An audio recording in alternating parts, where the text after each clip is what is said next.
Hi friend, मी अनिता आजच्या नवीन व्हिडिओमध्ये तुमचं मनापासून स्वागत करते। आजच्या व्हिडिओमध्ये मी मुद्दामून लॉंग व्हिडिओमध्ये ही रेसिपी शेअर करते आहे, कारण मी जे काही रेसिपी शेअर करते ते शॉर्ट व्हिडिओमध्ये शेअर करून टाकते आणि त्यामुळे असं काही स्पेशल कारण मिळत नाही लॉंग व्हिडिओसाठी। आणि माझी सिंपल लाईफ आहे, सिंपल असं आहे राहणीमान, त्यामुळे असं स्पेशल काहीतरी कुठे जायचं असलं तेव्हाच मी लॉंग व्हिडिओ बनवते, नाहीतर बनवत नाही जास्त करून। तर आज मी मुद्दामून ही जी रेसिपी आहे ती लॉंग व्हिडिओमध्ये तुमच्यासोबत शेअर करते आहे। आणि बरेच दिवस झाले होते लॉंग व्हिडिओ मी अपलोड केलेला नव्हता, त्यासाठी ही जी रेसिपी आहे ना मी लॉंग व्हिडिओत अपलोड करते आहे। आणि आज स्वयंपाक काही जास्त बनवायचा नाही, म्हणजे भाजी पोळी बनवायची नाही, खिचडी बनवायची आहे आणि त्यासोबत बरेच काही बनवायचे, म्हणजे पाणीपुरी पण बनवायची आहे, हलवा पण बनवायचा आहे गाजराचा आणि वडे पण बनवायचे। तर ती वडेची रेसिपी मी तुमच्यासोबत शेअर करते आहे। ही परभणीतले वडे आहेत, म्हणजे तिकडची रेसिपी आहे, स्पेशल आहे परभणीची। तर मी ती तुम्हाला सांगते रेसिपी कशी बनवायची आणि त्यासोबतच हा व्हिडिओ जो आहे ना कंटिन्यू करते। तर आता मी ना जो काही मला भाजीपाला लागत असतो ना स्वयंपाकाच्या वेळेस, तर मी तो आधीच कट करून घेत असते। आता आपल्याला माहीत असतं की काय बनवायचं, तर त्या हिशोबाने मी ना सगळा भाजीपाला कट करून घेत असते। आता ह्या पद्धतीने आपण स्वयंपाक केला ना तर कितीही माणसाचं असला तर पटकन होतो। तर इथे माझा मेनू आज मी ठरवेल होता, फक्त गाजराचा किस जो आहे ना मी यांना करायचं सांगितलं होतं, तोच फक्त मला कंटाळा आला होता किसायचा। आता ते किसीपर्यंत मी इथे ना म्हणजे बाकीची तयारी करून घेते, म्हटलं तुम्ही किसा। तर त्यानंतर इथे मी स्वच्छ धुतलेली पालक भाजी, मेथी, कोथिंबीर चिरून घेतलेली होती आणि बाकीची जी कोथिंबीर आहे ना ती मी पाणीपुरीसाठी ठेवलेली होती। त्यानंतर मी सकाळीच साबुदाणा भिजत घातलेला होता 10-11 वाजता। आपल्याला साबुदाणा जो आहे ना छान असं नरम भिजवायचा, कडक नाही भिजवायचा, म्हणजे कडक नाही झाला पाहिजे।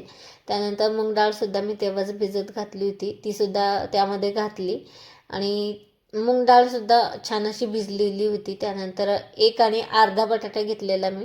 आता याचं प्रमाण मला सगळं अंदाजी घेतलेलं मी, तुम्ही तुमच्या हिशोबाने घेऊ शकता, बाइंडिंग झालं पाहिजे छान या हिशोबाने।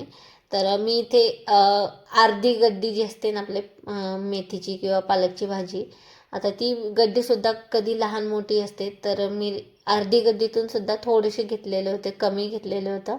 त्यानंतर इथे बेसन पीठ घातलं आणि त्यानंतर आपलं चिरलेला कांदा घातलेला, हिरवी मिरचीचा ठेचा घातला, त्यामध्ये मी लसूण वाटलेला होता बारीक, तुम्ही हवं तर लसूण स्किप करू शकता।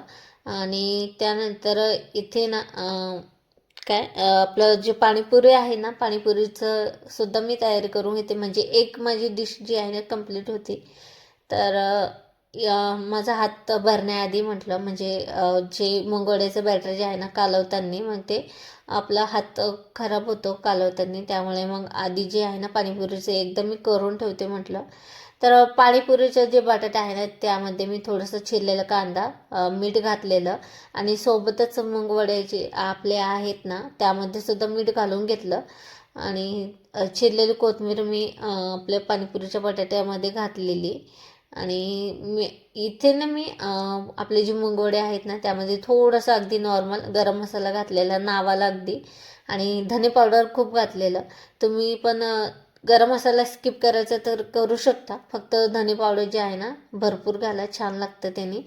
तर कोथिंबीर घातली मी आपल्या पाणीपुरीच्या बटाट्यामध्ये, छान मॅश करून घेतलं, एकजीव करून घेतलं बारीक चम्मचने आणि एका साईडला मग ते ठेवून दिलेलं, म्हणजे एक तरी डिश माझी झाली आता। आणि त्यानंतर आता इथे मी जे मुंगवडे आहेत ना त्यामध्ये थोडंसं मला बेसन पीठ कमी वाटत होतं बाइंडिंगसाठी, तर मी परत घातलेलं।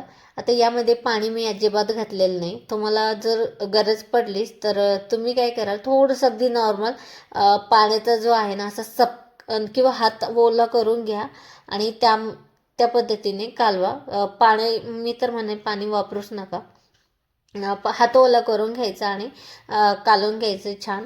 त्यानंतर एकजीव करून ठेवलं साईडला आता रेस्टला। त्यानंतर मी रेडीमेड पाणीपुरीचं जे पॅकेट आहे ना ते आणलं होतं, पण यामध्ये जे पॅकेट होते ना पाणी बनवायचे तर ते मला काही अजिबात आवडले नाही। यामध्ये खजूर पाणी होतं, इमली पाणी होतं आणि पुदिन्याचं पाणी होतं, पण मला त्याची टेस्ट अजिबात आवडली नाही, जे आपण शॉपवरती ते टपरीवर जाऊन खातो ना ती पाणीपुरी गाड्यावरती, तशी अजिबात चव नव्हती, अशी झणझण अजिबात नव्हती. म्हणजे ती अजिबातच आवडली नाही. कोरडी पाणीपुरी बटाट्यासोबत छान लागत होती, पण पाण्यासोबत अजिबात नाही. त्यानंतर जे रेडीमेड पाणीपुरी आहे ना त्या तळून घेतलेल्या, आणि त्यानंतर इथे जे आहे ना मंगोड्याचं बॅटर ते छान फुगलं होतं, छानपैकी सगळं हे झालं होतं, एकजीव झालं होतं. मस्तपैकी छोटा गोळा घ्यायचा हातावरती, हातावर छान असं पातळसं थापून घ्यायचं आणि मस्त सगळे वडे तळून घ्यायचे. मी ते काही 5 ते 6च वडे तळले होते, कारण खूप काही आज होतं जेवायला. आणि पाणीपुरी होती, गाजराचा हलवा, खिचडी, आणि फक्त थोडेसे वडे केले. आत्या पण नव्हत्या, माझ्या नंदेकडे गेल्या होत्या, त्यांच्या भाऊजाईला बघायला जायचं होतं त्यांना, त्यासाठी दोघीजणी जाणार होत्या. त्यानंतर वडे तळले आणि जे उरलेलं बॅटर आहे ना फ्रीजमध्ये ठेवलेलं. त्यानंतर इथे मी आज तडक्यावाला गाजराचा हलवा बनवला होता. ड्रायफ्रूट आहे ना थोडीशी तुपामध्ये तळून घेतले आणि वरतून गाजराच्या हलव्यामध्ये ॲड केलं, सगळं शिजून झाल्यावरती. खूप छान झालं होतं. ह्या पद्धतीने मी एकदा केला होता, जर छान वाटला. आज परत तसंच मी त्या पद्धतीने केला आणि मस्तपैकी आज खूप दिवसांनी पाणीपुरीवरती ताव मारला होता. खूप छान झाली होती. फक्त मला ते पाणी अजिबात आवडलं नाही, तर पाणीपुरी खाल्ली मस्तपैकी. त्यानंतर असा काही मेनू होता आज, पाणीपुरी, गाजराचा हलवा, खिचडी आणि मुंगवडे. तर आता सगळं किचन कट्टा आवरला, सगळं जेवण वगैरे झाली आणि आता व्लॉगचं मी इथेच करते. मी कसा वाटला कमेंटमध्ये नक्की सांगा. तर भेटूया नेक्स्ट व्लॉगमध्ये. तोपर्यंत बाय.